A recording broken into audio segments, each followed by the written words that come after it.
This 5-gallon bucket sitting right here on my suburban driveway just did the impossible.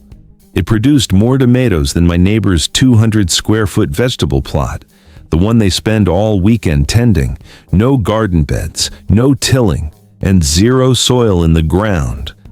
I know that sounds like heresy. We've been told for generations that real food only comes from the earth.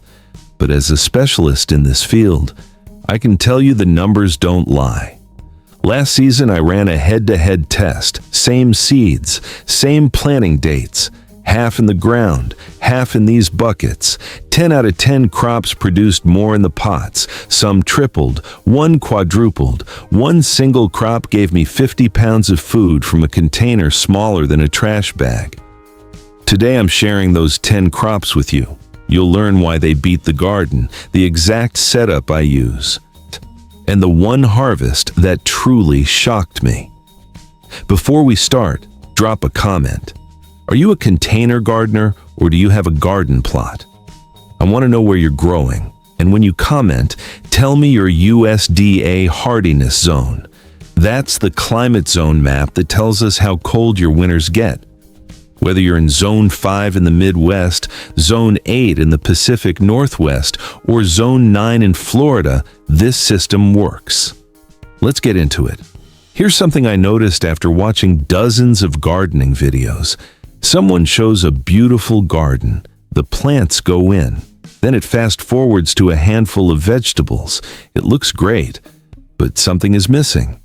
Then you scroll to the comments and you see people saying, "I only got 3 tomatoes," or "My carrots looked like twisted little fingers." There's a massive gap between what's promised and what actually happens. And it comes down to one thing. Those videos show you the garden, but they skip the system.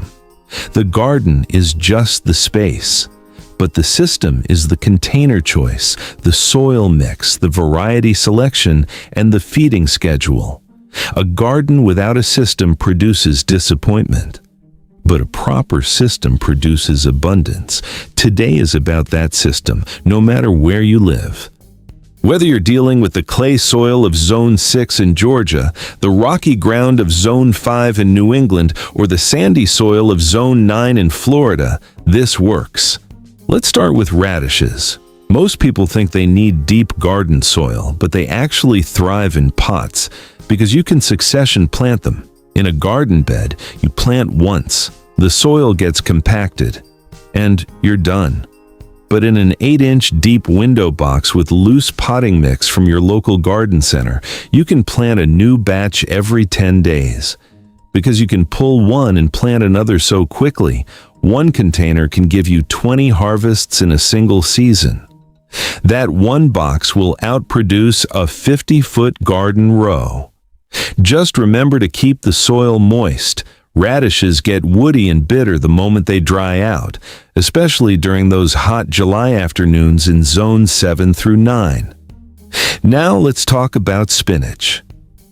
In the garden, spinach has one enemy: heat. Once the soil hits 75 degrees Fahrenheit, garden spinach bolts. It turns bitter, and your harvest is over. Containers solve this instantly through mobility.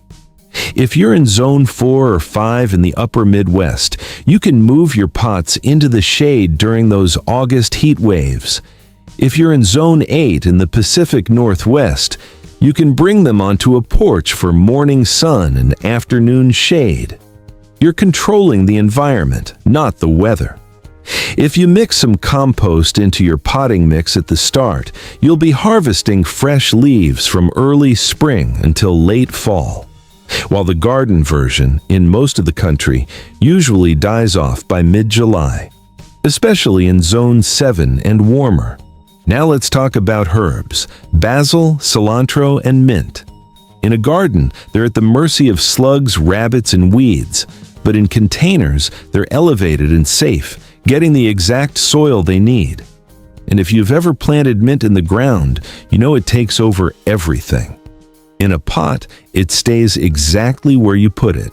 Even in Zones 8 through 10, where mint grows like crazy, it stays contained.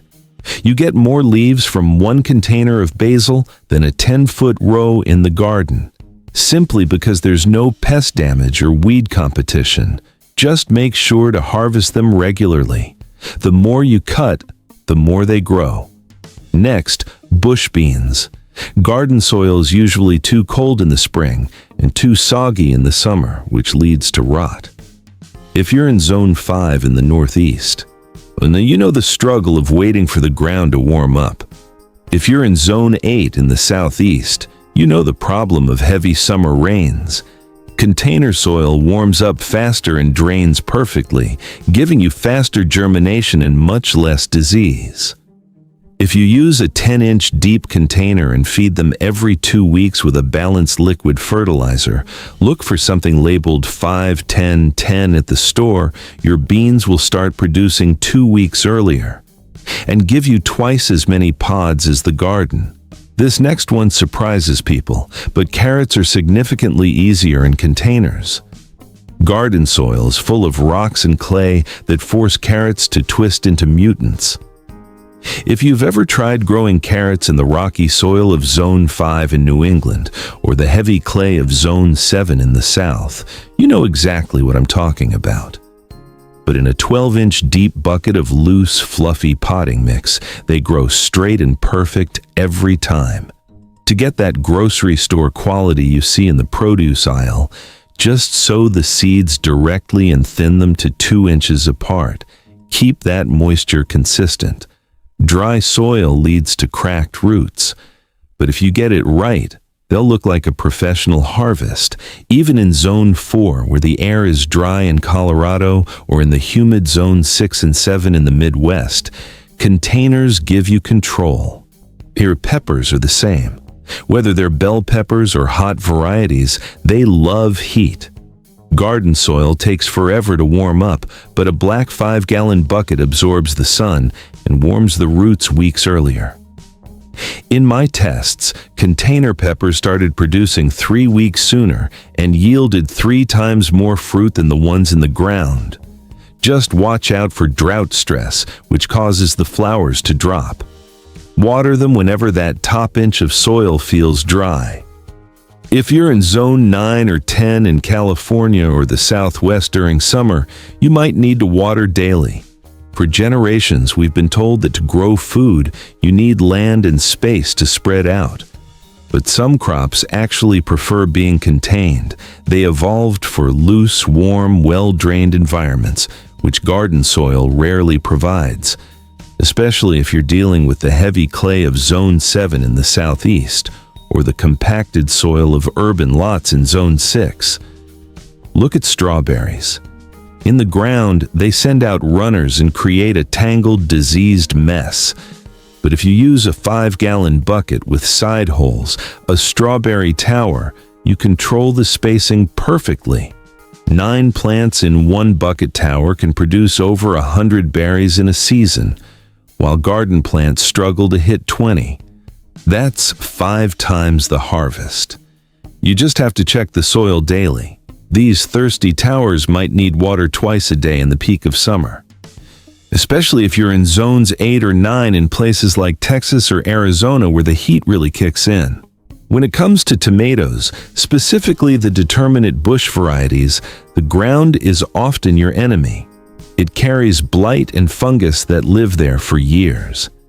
If you've ever lost your tomato plants to late blight in Zone 5 in the Northeast or fusarium wilt in Zone 8 in the South, you know the frustration of soil-borne diseases. By using fresh, sterile potting soil in a 5-gallon bucket, you start with a clean slate every single season. No old diseases lurking in the ground. These container tomatoes ripen earlier and often produce twice as much fruit as garden plants. Just stick to the determinate types. The vining varieties are too big for a standard bucket. For gardeners in Zones 3 through 5 where the growing season is short, this early start makes all the difference. Now let's talk about potatoes. This one absolutely blew my mind.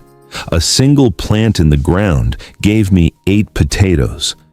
but a single plant in a bucket gave me 32. It comes down to hilling. In a deep 18-inch container, you can easily add more soil as the plant grows, which forces it to produce more and more tubers. Because they aren't fighting rocks and clay, they expand freely and grow much larger. You can harvest 50 pounds of potatoes from one bucket. That's more than a 10-foot row in the garden. Whether you're in potato country in Zone 4 or growing in your backyard in Zone 6 in Ohio, this method delivers. Just stop watering once the leaves turn yellow to let them cure. Finally, the crop that shocked me the most was lettuce. My tests showed a 400% increase in yield in containers. Lettuce has shallow roots and hates heat. In a garden, it gets inconsistent water and too much sun, causing it to bolt and die. If you've ever had your lettuce turn bitter in July in Zone 6 or 7, you know the frustration. But in a wide, shallow container, you control everything. You can move it to the shade, water it consistently, harvesting the outer leaves every week for 4 months straight. Garden lettuce gives you one harvest and it's done. But the container system keeps your salad bowl full all season long. For gardeners in Zones 7 through 9 where summer comes early, this method extends your lettuce season by months. For gardeners in Zones 3 through 5 in the north, it gives you crisp, tender leaves well into fall. You now have the blueprint for 10 crops that outperform the garden. Each one has a specific reason why it thrives in a container, and each one can produce more food in less space than you ever thought possible. You don't need a big garden, you just need the right system.